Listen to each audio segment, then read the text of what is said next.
We're getting our first look at a remarkable piece of Middle Eastern history in addition to the Dead Sea Scrolls. Fragments of biblical script and other writings were found recently in a cave by Israeli archaeologists. They're believed to have been there since the early days of Christianity. Imtiaz Tayyab reports on the material and the amazing story it tells. Good morning. Well, when the Dead Sea Scrolls were first found over 70 years ago, it was widely considered to be one of the most important archaeological discoveries of the 20th century. The biblical text, nearly 2,000 years old, gave us a rare insight into the history of Judaism, early Christianity, and humankind, with these new findings shining an even brighter light onto our past. It's called the Cave of Horror. And it's easy to see why, given the only way for archaeologists to access it is by rappelling down the side of a sheer cliff. Although the history of the cave is as dark as its name implies, excavators describe what they found inside as between heaven and earth. Wow.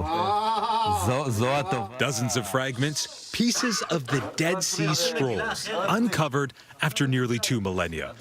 The scroll fragments are small, some minuscule, but big enough to still draw wisdom from, says Dr. Orrin Abelman, who reads one of the uncovered passages. These are the things you are to do. Speak the truth to one another, render true and perfect justice in your gates, and do not contrive evil against one another. Among the findings were 2 Greek texts, Zechariah 8 and Nahum chapter 1. Zechariah reads, "These are the things ye shall do. Speak ye every man the truth to his neighbor. Execute the judgment of truth and peace in your gates. And let none of you imagine evil in your hearts against his neighbor. And love no false oath, for all these things that I hate, saith the Lord." But though God spoke, yet the world is going contrary to that which was spoken. So much so that our fundamental rights are being stripped from us.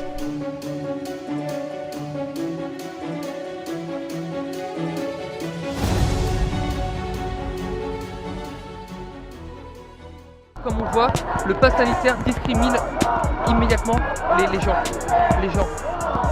Parce qu'on est vacciné qu'on peut aller au restaurant, parce qu'on est vacciné qu'on peut aller au cinéma. Non, nous sommes tous libres, nous sommes dans une démocratie, dans une république, avec des lois, une constitution. Voilà pourquoi je manifeste aujourd'hui, avec l'ensemble de mes camarades du Rassemblement national.